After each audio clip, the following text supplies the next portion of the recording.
असं वाटलं होतं सामान्य माणसाला, की कदाचित हे 2-4 दिवस, 4-5 दिवस, आठवड्याभरामध्ये हे युद्ध शमेल आणि हे केवळ प्रेशर टॅक्टिक्ससुद्धा असू शकतं आणि खोमेनीची हत्या केल्यानंतर तरी मग फार काळ हे चालणार नाही असं वाटलं होतं.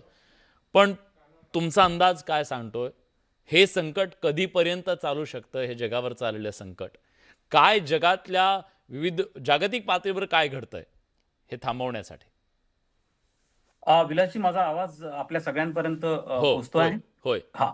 नाही, हे खरंच आहे, की सुरुवातीला हे अजिबातच म्हणजे ज्या पद्धतीची अपेक्षा इव्हन डोनाल्ड ट्रम्प किंवा इस्रायलकडनं सुद्धा केली गेली होती, की त्यांचा रेजिम चेंज इराणमध्ये घडवून आणणं. खरं तर हे संपूर्ण संघर्ष हा प्रामुख्याने 3 गोष्टींसाठी सुरू झालेला आहे.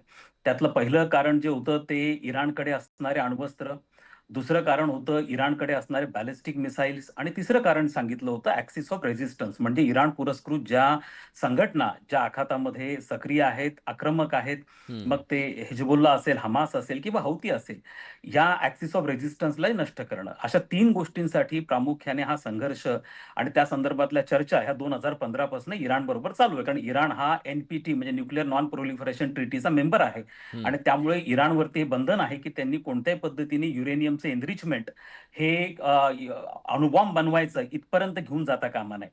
अर्थात याच्यानंतर ज्या वेळेला हा अटॅक 28 एप्रिलला केला गेला, 28 फेब्रुवारीला केला गेला, त्यावेळेला खुद्द डोनाल्ड ट्रम्प यांनी सांगितलं, की आता न्यूक्लिअर किंवा बॅलिस्टिक मिसाईल नष्ट करणं हा आमचा उद्देश नसून आम्हाला रेजिम चेंज करायचा आहे. हं. आम्हाला तिथं जी पूर्ण धार्मिक राजवट आहे जी 1979 पासून तिथं आहे, ती आम्हाला पूर्णपणे नष्ट करायची आणि त्या दृष्टिकोनातनं त्यांनी तो उद्देश जो होता तो प्रामुख्याने बोलून दाखवला.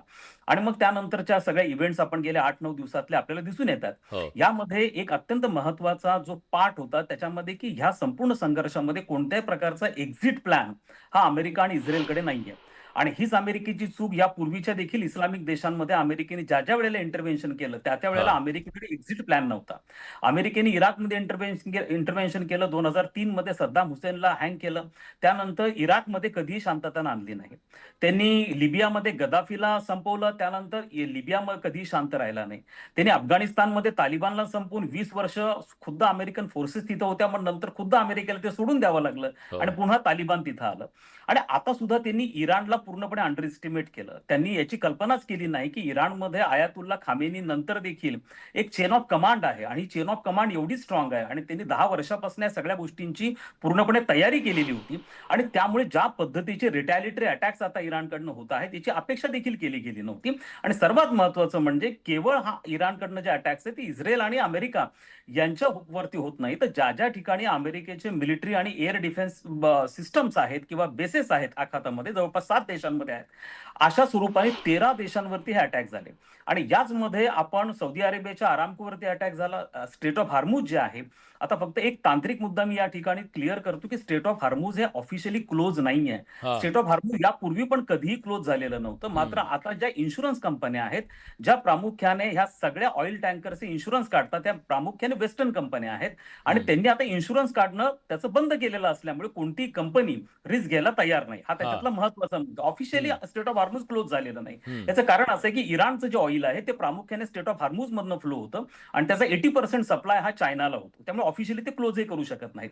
हां. आता मुद्दा याच्यातनं प्रामुख्याने लक्षात येतो, की हे वॉर कधीपर्यंत चालेल आणि याचं काय एंड आहे हे सांगणं अतिशय अवघड आहे. पण परंतु त्याचा ज्या परिणाम पद्धतीने हे जर अधिक वाढलं तर त्याचा परिणाम काय होईल सर? निश्चितच. आता हे जर अधिक वाढलं तर याचे परिणाम मात्र अत्यंत गंभीर आहे. ऑलरेडी कोरोना महामारीनंतर जग एका पूर्णपणे ज्याला आपण म्हणतो की एक महामंदी सम वातावरणामध्ये आहे. हो. कोणत्याही जगामध्ये भारत जर सोडला तर कोणाचाही आर्थिक विकासाचा दर हा 2 ते 3% वरती नाहीये. त्यानंतर रशिया-युक्रेन संघर्ष हा फेब्रुवारी हं. 2022 मध्ये सुरू झाला आणि त्यानंतर पुन्हा एकदा युरोपियन अर्थव्यवस्था कोणत्या प्रकारच्या संकटात सापडल्या आपण बघतो आणि त्याच्यानंतर आता हा एक मोठा कन्फ्लिक्ट झोन हा आखातामध्ये सुरू झालेला आहे.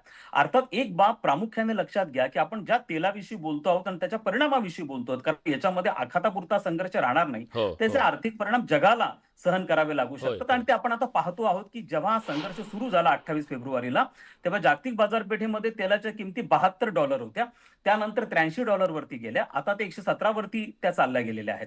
अर्थात हे लक्षात ठेवणं गरजेचं आहे की ह्या ज्या किमती वाढतात त्या ब्रेंट क्रूड ऑइलच्या आहेत, ज्या ओपेक कंट्रीज प्रोड्यूस करतात. जगामध्ये आज ज्या ग्लोबल मार्केट आहे त्याच्यामध्ये हो. 3 प्रकारचे तेल आहेत.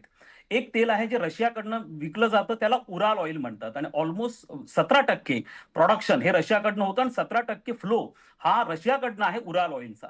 दुसरं ब्रेंट क्रूड ऑइल, आणि तिसरं जे आहे त्याला WTI असं म्हणतात. प्रामुख्याने लॅटिन अमेरिका आणि अमेरिका जे प्रोड्यूस करतो, ज्याला वेस्ट टेक्सास अशा स्वरूपाने त्याला संबोधलं जातं, जे तुलनात्मक दृष्ट्या ठीक असतं. अर्थात त्याला रिफाईन करण्याच्या क्षमता आपल्याकडे आहे. गुजरातच्या जामनगरमध्ये त्याची रिफायनरी पण आहे. हम्म. आपण ज्या 40 देशांकडनं हे तेल आयात करतो, याच्यामध्ये हे लक्षात ठेवणं गरजेचं आहे की आखातातले 4 प्रमुख देश आहेत जे आपल्याला ऑइल सप्लाय करतात, आणि तो साधारणतः ऑइल, आणि इव्हन कतारकडनं आपण LNG सुद्धा घेतो. तर ह्या 4 ते 5 देशांकडनं आपल्याला जो ऑइल सप्लाय होतो हा अप्रॉक्सिमेटली 40% आहे. मी अगदी आपल्या सगळ्या सर्वसामान्य प्रेक्षकांना समजेल अशा भाषेत सांगतो की भारताची दिवसाची जी तेलाची गरज आहे ही साधारणतः 50 लाख बॅरलची आहे. या 50 लाख बॅरल पैकी अप्रॉक्सिमेटली 19 ते 20 lakh barrel state of Hormuz मधनं येतं. उर्वरित जे आहे तो स्त्रोत आपले मग रशियाचा आहे, आपण लॅटिन अमेरिकेकडनं घेतो, वेस्ट आफ्रिकेमधनं घेतो, अमेरिकेकडनं आपण 7 ते 8% घ्यायला लागलो, व्हेनेझुएलाकडनं आपण अलीकडच्या काळामध्ये घ्यायला लागलोय. त्यामुळे आपल्याला ही बाब लक्षात ठेवणं गरजेचं की स्टेट ऑफ हार्मुज मध्ये सगळ्यात जास्त नुकसान कोणाचं होणार? चायनाचं होणार आहे.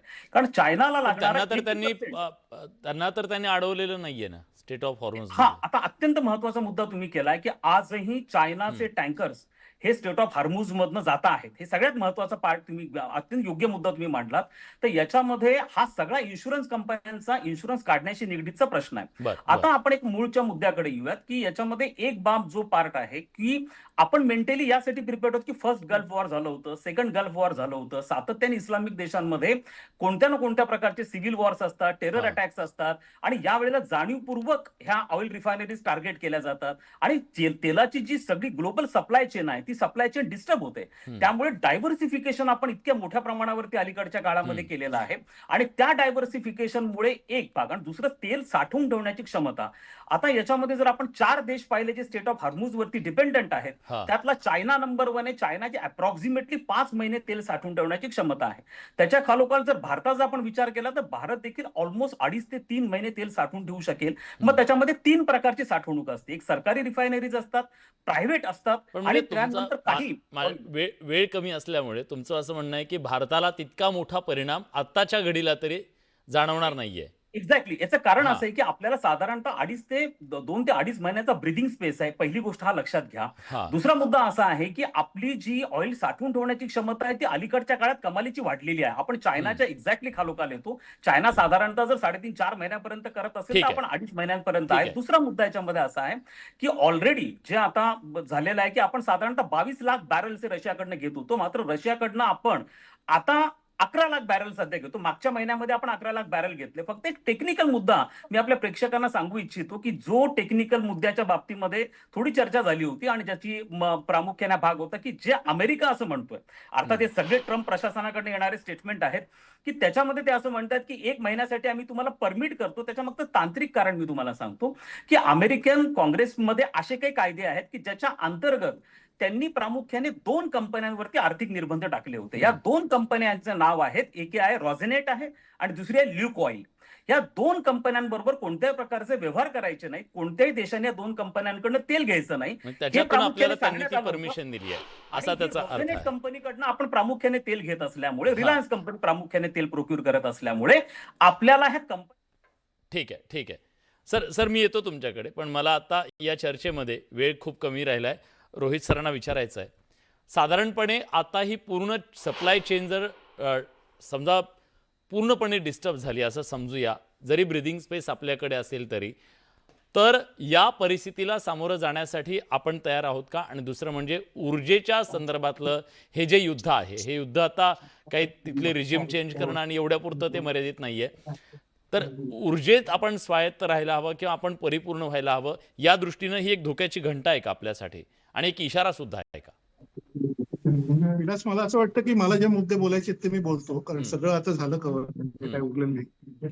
आणि चर्चेच्या शेवटी फक्त 2 पॉईंट्स आहेत, ते थोडक्यात संपवतो, कारण आज काय अर्थ उरलेला नाही. म्हणजे सगळं काँग्रेस, बीजेपी वगैरे हे जर याच्यावर बोलत असतील तर आपण काय बोलण्यात अर्थ नाही. पण पॉइंट असा की परिस्थिती जागतिक काय आहे. डॉक्टर देवळणकर यांनी सांगितले हे मुद्दे इंटरेस्टिंग होते, फार चांगली माहिती त्यांनी दिली.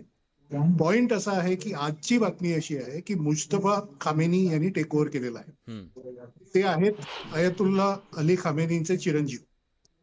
मोठा फॅक्टर आता असा आहे की मुज्तबा खामेनी काय भूमिका घेतात याकडे जगाचं लक्ष आहे.